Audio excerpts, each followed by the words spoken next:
আমি পাবেল শিকদার বলছি। আপনাদের রেডিও কলোনির ওভারব্রিজের উপরেই আছি। একটু তাড়াতাড়ি কি আসবেন? আমার দ্রুত পিরোজপুরে ফিরতে হবে। হুট করেই কেমন সারা শরীর কাঁপতে শুরু করলো স্পর্শীর। আজ কতগুলো দিন পরে আরশিকে পাবে। আদেও কি এটা সত্যি নাকি সে স্বপ্ন দেখছে? নিজেকে প্রাণপণ চেষ্টা করলো স্বাভাবিক রাখার। শান্ত কণ্ঠে বলল, 10 মিনিটে আসছি। বলেই কেটে দিল ফোন। দ্রুত নামলো কাউন্টার থেকে। এরই মধ্যে রিক্সা পেল। এখান থেকে হেঁটেই যাওয়া যাবে ব্রিজের কাছে। জোর হলে 6-7 মিনিট লাগবে, কিন্তু স্পর্শীর পা চলছে না। মনে হচ্ছে কেউ শক্ত করে টেনে ধরে রেখেছে। 2.5 মিনিটের মধ্যেই ব্রিজের নিচে থামলো রিক্সা।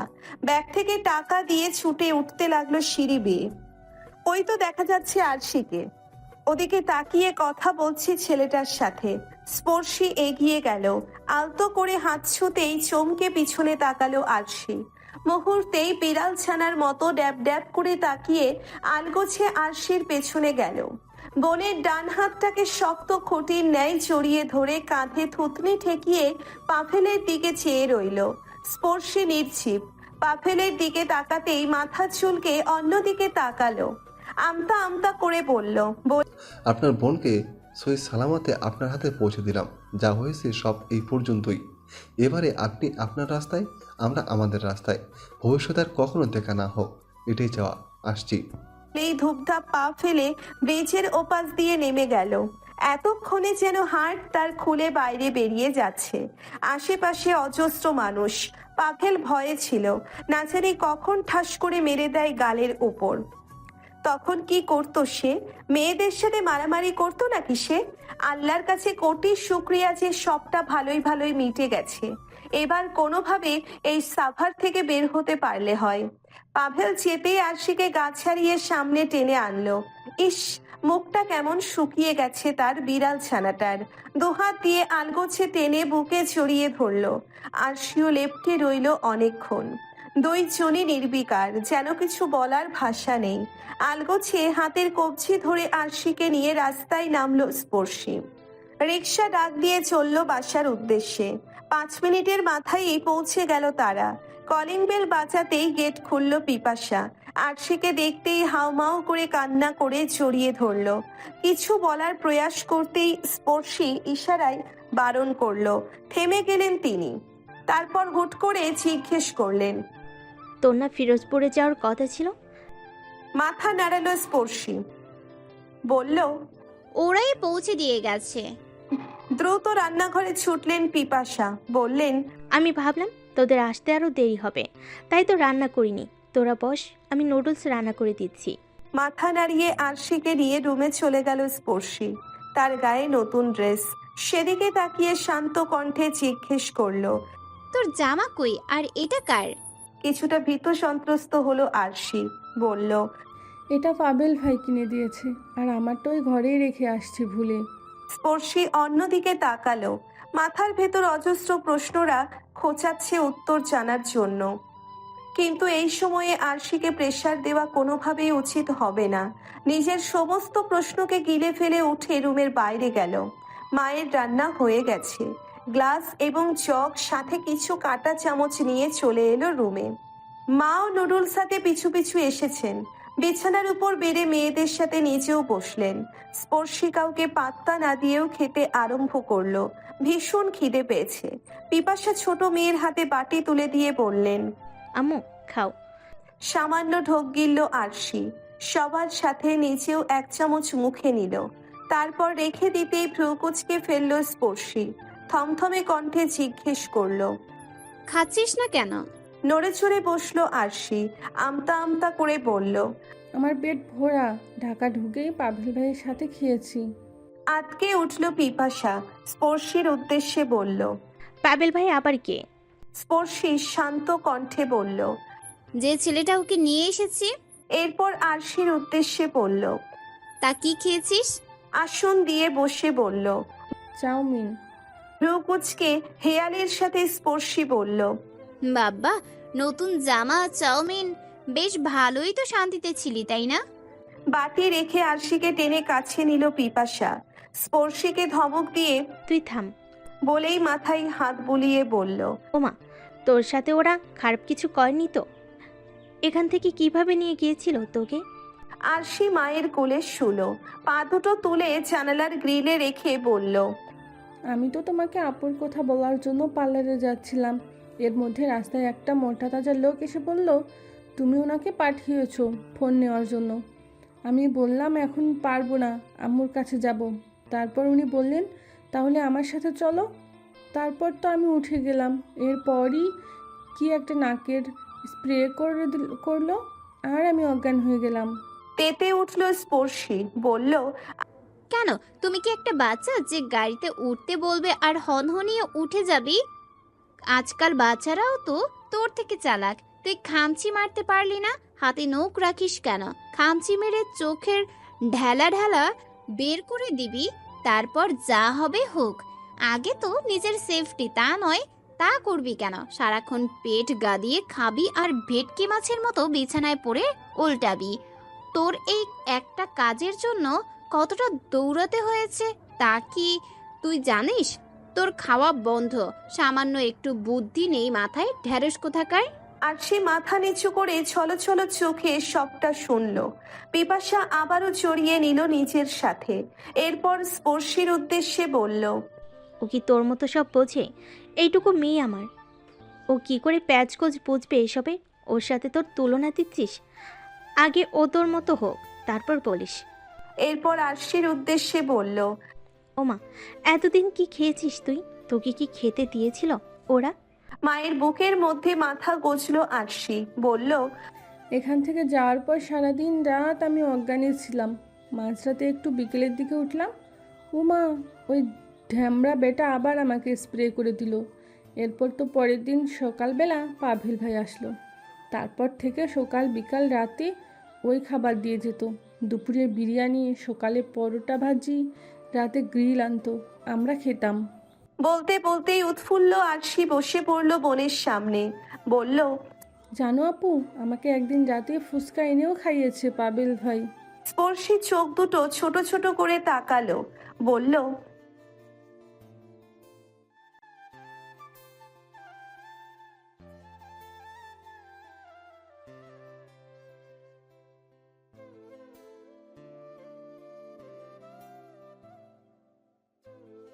থেমে মায়ের দিকে তাকিয়ে বলল, এগুলো গুছিয়ে রেখে আসো তো, এখন ঘুমাবো সবাই, এরপর বিকেলে উঠে রান্না করে নেব। পিপাসা উঠতে গেলেন, মুহূর্তেই আরশিকে টেনে কাছে আনলো স্পর্শী। নিচু কণ্ঠে কঠোর হয়ে বলল, একদম ভয় পাবি না, আর না তোর লজ্জা পাবি। যা জিজ্ঞেস করছি ঠিকঠাক ভাবে উত্তর দিবি। ওরা কি তোকে বাজেভাবে ছুঁয়েছে? কতক্ষণ অজ্ঞান ছিলি তুই? আর তোকে কি ওরা অজ্ঞান করেই রাখতো? কজন ছেলে ছিল যেখানে রেখেছে? সেটা কি কোনো গোডাউন নাকি রুম ছিল? ঠিকঠাক ভাবে উত্তর দিবি। ঘাবড়ে গেল আরশি। আপু তাকে ঠিক কি বোঝাতে চেয়েছে সেটা ভালোভাবেই বুঝতে পেরেছে সে। নিচু কণ্ঠে কাঁপা কাঁপা স্বরে বলল, আপু তুমি বিশ্বাস করো, এমন কিচ্ছু হয়নি। আমাকে এখান থেকে অজ্ঞান করে নিয়ে যাওয়ার পর একটা গোডাউনে রেখেছে। লম্বা রুমটা, সব বস্তা ছিল আশেপাশে, ওখানেই এক পাশে পড়েছিলাম। ঘুম থেকে উঠে কাউকে দেখিনি। তারপর যখন চিৎকার করলাম, হুট করে কেউ বাইরে থেকে দরজা খুললো, এসে আবার স্প্রে করে দিল। এরপর পরের গভীর রাতে ঘুম ভাঙলেও আওয়াজ করিনি কোনো। সকালে পাবেল ভাইকে দেখে কান্না করে দিয়েছিলাম। তারপর উনিও ওই লোকটাকে বকেছে আর আমাকে বলেছে যদি চেঁচাই তাহলে হাত পা বেঁধে স্প্রে করে অজ্ঞান করে দিবে। তাই আর চেঁচাইনি। বিশ্বাস করো, আমার সাথে কেউ বাজে কিছু করেনি। আর ওই রুমের মধ্যে পাবেল ভাই ছাড়া আর কেউ আসেনি। শুধু রুমের বাইরে মাঝে মধ্যে ওই লোকটাকে দেখতাম, হয়তো পাহারা দিত আমায়, আর কিচ্ছু না। স্পর্শী চিন্তিত হয়ে জিজ্ঞেস করলো, ওই এমপি যেত না? ওই যে সবসময় পাঞ্জাবি পরা থাকে আর চুলগুলো পেছনে ঝুটি করা থাকে, ওই লোক যায়নি কখনো?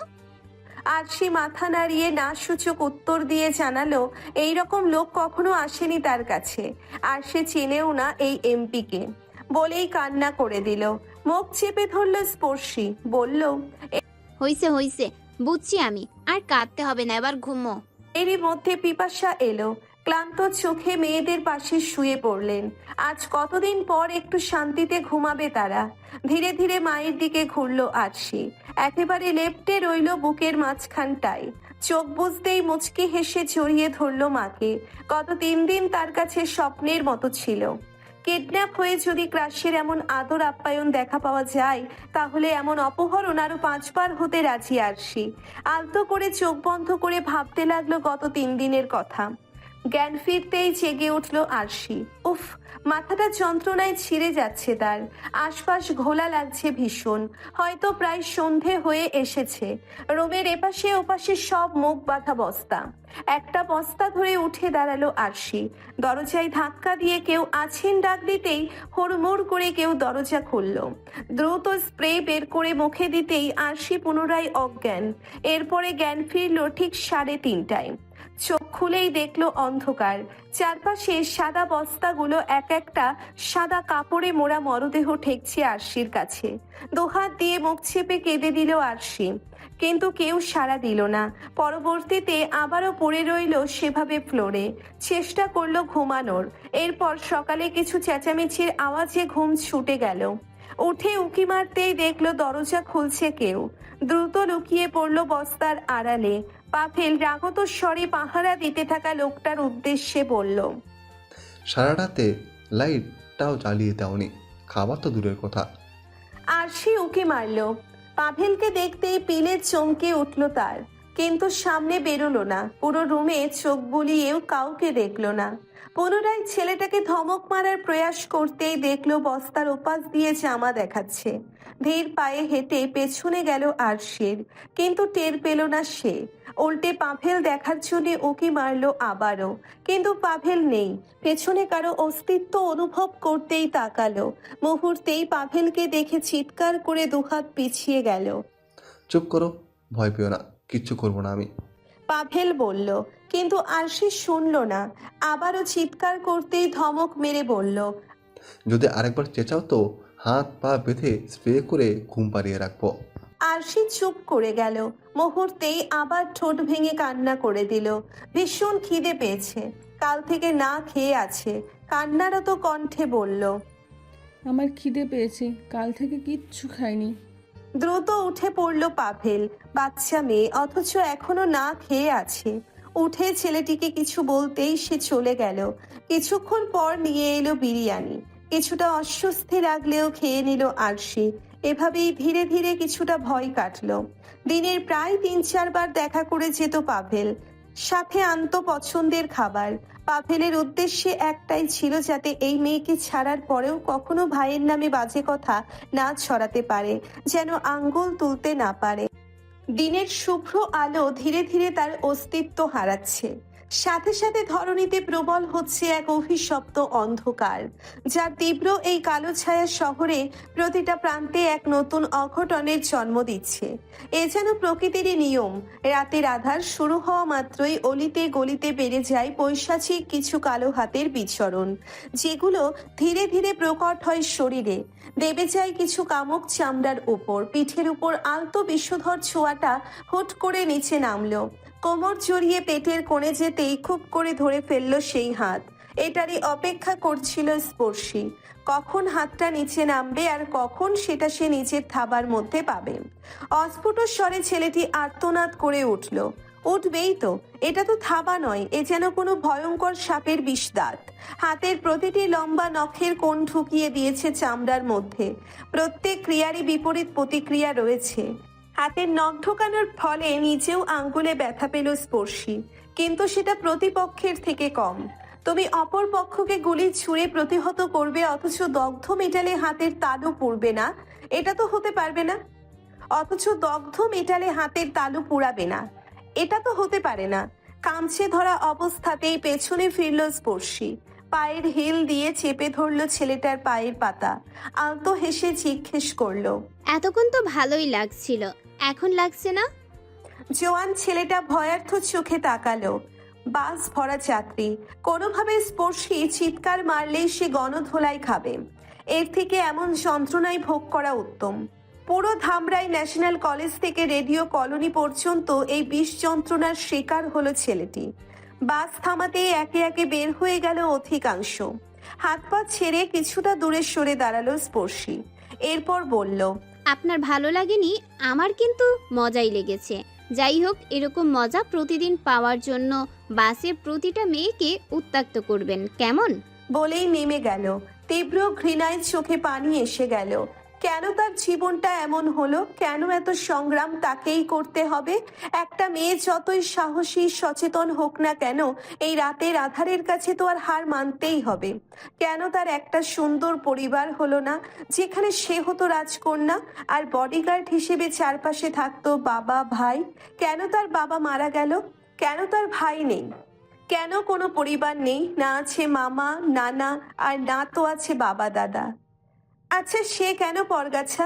এই পৃথিবীতে শুধু মা ছাড়া আর কেন কেউ নেই? বাবার কুলেরও কেউ নেই, মায়ের কুলেরও নেই। সবাই কি একসাথে মারা যায়? আচ্ছা, বাবার বাড়িটাও কি একসময় অস্তিত্বহীন হয়ে যায়? জানে না সে। উত্তর নেই তার কাছে। উত্তর দেয়নি পিপাসা, সবসময় এড়িয়ে গেছে। না হয় রেগে গেছে। মায়ের ডাককে ভয় পেয়ে আগ বাড়িয়ে আর জিজ্ঞেস করতে পারেনি তারা। আজ বাবা কাকা ভাই থাকলে কেউ কি এভাবে তাদের ঠুনকো ভাবতো? গায়ে হাত তোলার আগে 100 বার ভাবতো অমুকের বোন টোকা লাগলেও ওর ভাই তুফান বয়ে আনবে। কিন্তু না, নেই এমন কেউ। থাকলে কি আজ এতটা ছুটতে হতো? কেউ কি পারতো আরশিকে এভাবে তুলে নিতে? ভাবতে ভাবতে গেটের সামনে চলে এলো। রাতের টিউশন আজ থেকে বাদ। এতটা সাহসীও হতে চাই না স্পর্শী। যেখানে সম্ভ্রম নিয়ে টানাপোড়েন হয়, আজ তার কিছু হলে ফ্যামিলিতে এমন কেউ নেই যে খুঁজবে। হ্যাঁ পারবে, শুধু মা আর ছোট্ট বোনটা পুলিশের দাঁড়ে দাঁড়ে ঘুরতে পারবে, আর রাস্তায় পড়ে মাথা ঠুকতে পারবে। গেটে টোকা মারতেই খুলে দিল পিপাসা। থমথমে মুখে ভেতরে ঢুকলো। মাকে পাশ কাটিয়ে চলে গেল রুমে। আর সে ফোন টিপছে উপর হয়ে। ধীর পায়ে তার পাশে গিয়ে বসলো।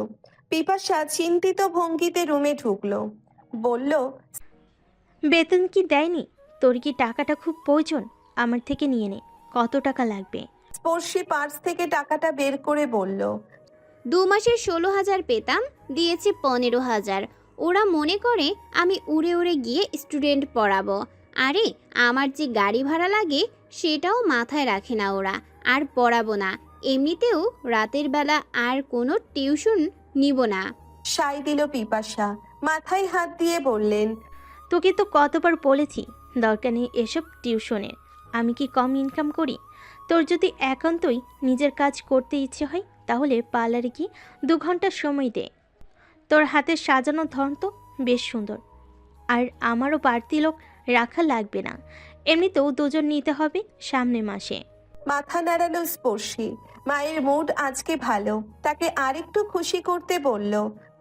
ঠিক আছে, তা না হয় করলাম। খুশি হয়ে গেলেন পিপাসা। আর সে উৎফুল্ল হয়ে বলল, আমিও তোমার পার্লারে পার্ট টাইম জব নিব আম্মু। আমার সব খরচ তো তুমিই দিবা, কিন্তু বেতনটা আমার পার্সোনাল থাকবে, ওকে? হেসে দিল পিপাসা। উঠে রুমের বাইরে বের হবার প্রয়াস করতেই স্পর্শী ডাকলো। বলল, মা, একটু শুনবা? পেছনে তাকালো পিপাসা। আলতো হেসে মেয়ের পাশে বসে বললেন। কিছু বলবি? খানিকটা ভয় পেল আরশি। মা রাগ করবে না তো? নিজেকে স্বাভাবিক রেখে বলল। তুমি কি ব্যস্ত? মায়ের দিকে তাকিয়ে আলতো কণ্ঠে বলল, মা, আমাদের দাদা বাড়ি কোথায়? এখানে তো আমরা ভাড়া থাকি, কিন্তু আমাদের তো গ্রামের বাড়ি আছে। ওটা কোন জায়গায়? থমকে গেল পিপাসা। আমতা আমতা করে বললেন, হুট করে এসব কথা বলছিস কেন? আমার রান্না করতে হবে, তোরা পড়তে বস। মুহূর্তেই হাত টেনে ধরল স্পর্শী। উঠে দাঁড়ালো মায়ের সামনে। চোখে চোখ রেখে বলল, আর কতদিন পালাবে? আজ জীবনেও কি জানতে পারবো না নিজের জন্ম পরিচয়? আর সে ড্যাব ড্যাব করে তাকিয়ে রইল। উফ, আপু কেন এই কথা আবার তুলে ধরলো? এখনই তো মা রেগে যাবে। পিপাসা অস্বস্তিতে পড়ল। হাতে ঝাড়া মেরে ছাড়িয়ে বলল, তোকে 100 দিন বলেছি এসব ফালতু কথা আমার কোনোদিন জিজ্ঞেস করবি না। তেতে উঠল স্পর্শী। চিৎকার করে বলল, ফালতু? আমার জন্ম পরিচয় তোমার কাছে ফালতু? আমার বাপদাদার পরিচয় জানতে চাওয়াটা তোমার কাছে ফালতু মনে হয়? আর কত লুকাবে আমাদের থেকে? জন্ম থেকে জেনে এসেছি বাবা নেই, মারা গেছে। ভালো কথা মেনে নিয়েছি। দাদা দাদি নানা নানি কাকা মামা তো আছে। আচ্ছা, সেটাও বুঝলাম নেই। কিন্তু আমাদের তো একটা স্থায়ী ঠিকানা থাকবে। সেটা কোথায়? আমাদের জন্মস্থান কোথায় মা? আমরা কি সারা জীবন ভাড়া বাসায় থাকবো? সারা জীবন পরিচয় হিসেবে জেনেছি বাবা শামসুল সর্দার। তিনি কোথায়? কোথায় সেই সর্দার বাড়ি? আদৌ কি এই নামের কোনো অস্তিত্ব আছে নাকি বানোয়াট? আচ্ছা মা, আমরা কি তোমার অবৈধ সন্তান, যার কারণে তুমি পরিচয় দিতে পারছো না? সেটা হলেও তো বলবে, তাহলে আর কখনো জিজ্ঞেস করব না। কিন্তু এভাবে ধোঁয়াশায় রাখছো কেন? পিপাসা বেগম মেয়ের অশ্লীল শব্দোচ্চারণে খাড়া হয়ে গেলেন। এর আগের সর্বোচ্চ পর্যায়ে পৌঁছে ঠাস ঠাস করে থাপ্পড় মারতে লাগলেন। স্পর্শী নির্ভীক, কোনো বাধাই দিচ্ছে না। আর সে কাঁদতে কাঁদতে হেঁচকি তুলে ফেলেছে। ছুটে গিয়ে মাকে বোনের থেকে ছাড়ালো। ভীষণ অসহায় লাগছে পিপাসার। ছুটে গিয়ে নিজের রুমের দরজা আটকালো। দুহাত দিয়ে মুখ চেপে কান্না করতে লাগলো অবিরত। এই মেয়েদের জন্য আজ অব্দি নতুন কারোর সাথে সংসার সাজায়নি। একা এক চড়ুই পাখির মতো উড়ে এসে ছিটকে পড়েছে এই অচেনা শহরে। 1.5 মাসের অন্তঃসত্ত্বা কোলে 3.5 বছরের বাচ্চা নিয়ে ভিখারিনীর মতো দিন কাটিয়েছে। দিনের পর দিন সংগ্রাম করে নিজের ভিত শক্ত করেছে মাত্র। আর সেই মেয়েরাই তার চরিত্রে কলঙ্ক লেপতে 2 বার ভাবলো না। কি লাগবে ওদের? একটা নিজের বাড়ি দেবে তো পিপাসা। এই তো আর কটা মাস টাকা জমিয়েছে সে। একটু জমি কিনে বাড়ি বাঁধবে, মেয়ে বিয়ে দেবে। কিন্তু মেয়েরা আজ পরিচয় খুঁজছে। সে কি যথেষ্ট নয় ওদের আশ্রয়স্থল হিসেবে? কেটে গেছে প্রায় 3 ঘন্টা। ঘড়ির কাঁটায় 11:30। আলতো পায়ে রুম থেকে বেরিয়ে এসেছে পিপাসা। মেয়েদের রুমে ঢুকতেই দেখলো ফ্লোরে বসে খাটের সাথে হেলান দিয়ে স্তব্ধ হয়ে বসে আছে স্পর্শী। তার সাথে লেপ্টে শুয়ে আছে আরশি। অনেক ভেবেছে পিপাসা, আর কোনো লুকোচুরি নয়, সবাই বড় হয়েছে। আজ নয় কাল নয় জানতে পারবেই। তার থেকে তার মুখ থেকে শোনাই ভালো। সব শোনার পর যদি মেয়েরা তার কাছে থাকে তো ভালো, আর যদি বাপের কাছে চলে যায় তাও আটকাবে না সে। ধীর পায়ে স্পর্শীর পাশে গিয়ে বসলো। থমথমে কণ্ঠে বলল, কি জানতে চাস বল। স্পর্শী তড়িৎ গতিতে উঠল। মায়ের দিকে তাকিয়ে সরাসরি বলল, আমার বাবার বাড়ি কোথায়? শান্ত কণ্ঠে পিপাসা শুধালো, ফিরোজপুর।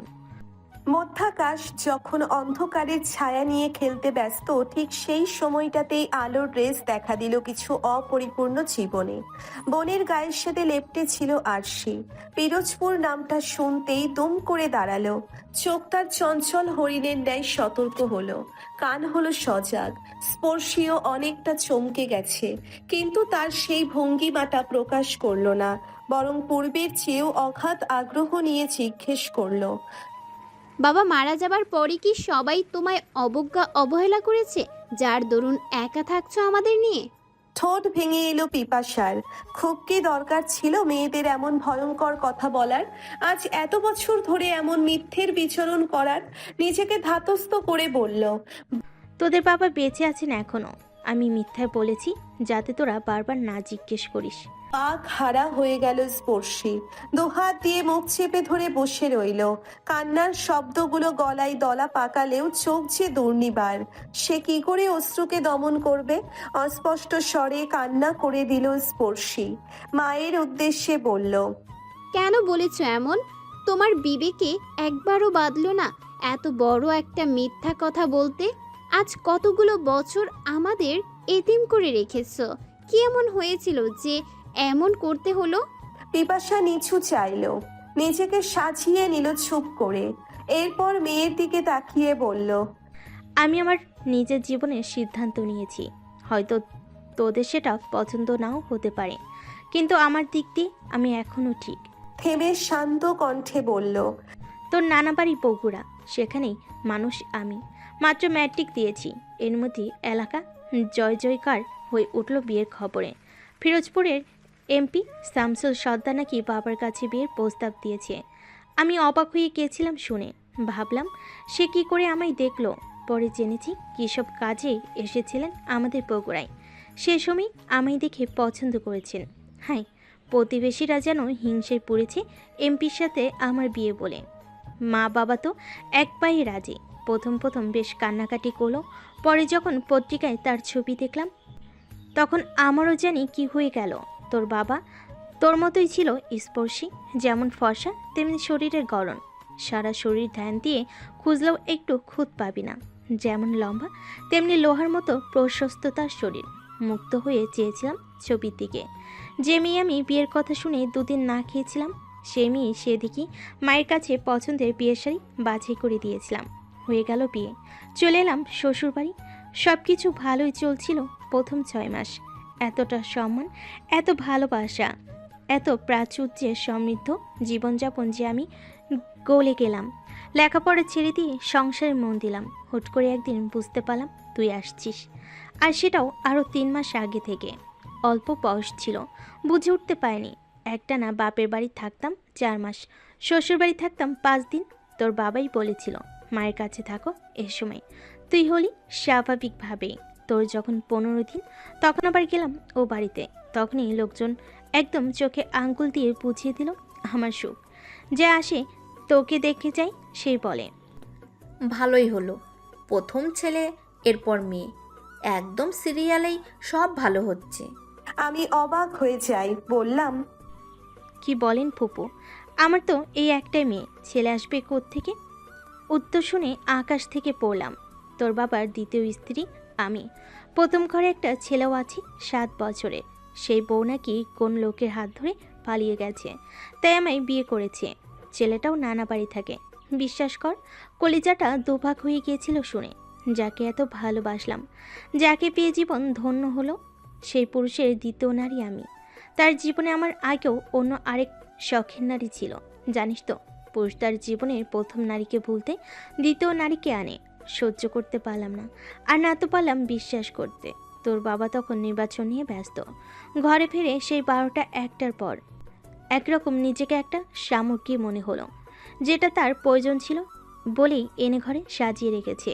তোর বাবা আমার 21 বছরে বড় ছিল। আমার যখন 17 বছর, তখন তার 38 ছিল।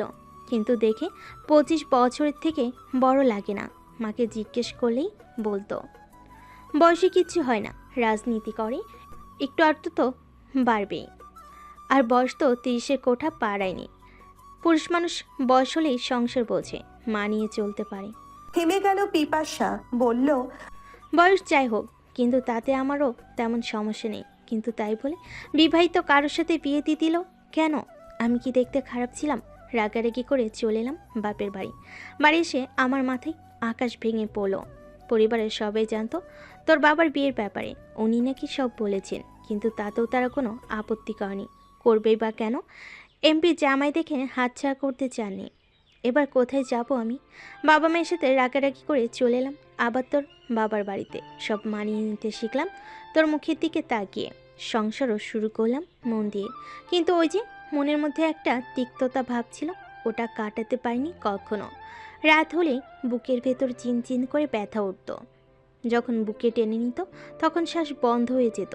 মনে হতো অন্য আর এক নারী মিশে আছে তার সাথে।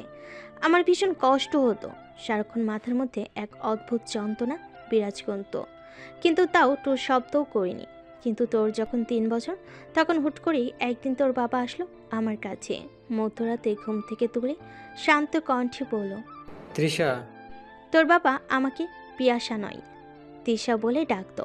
সে ডাকগুলোতে মিশে থাকতো এক অপ্রকাশিত ভালোবাসা, যেগুলো বারবার আমাকে কাবু করে দিয়েছে তোকে ছেড়ে আসতে।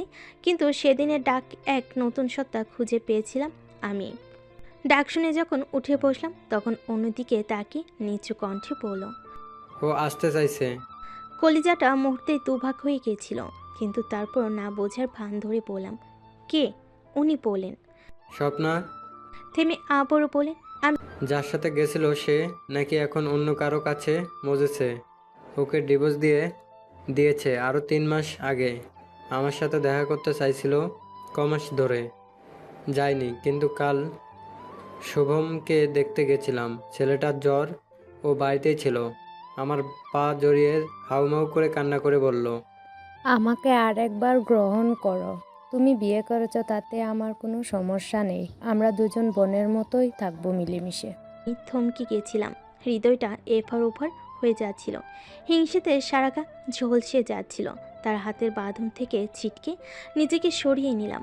বহু কষ্টে কান্না আটকিয়ে বললাম, সে কি আপনাকে ছুঁয়েছিল? হেসে দিয়েছিলেন উনি। এই হাসি যেন বিষ ঢেলে দিয়েছিল অন্তরে। আমার হাতটা শক্ত করে ধরে বলেন,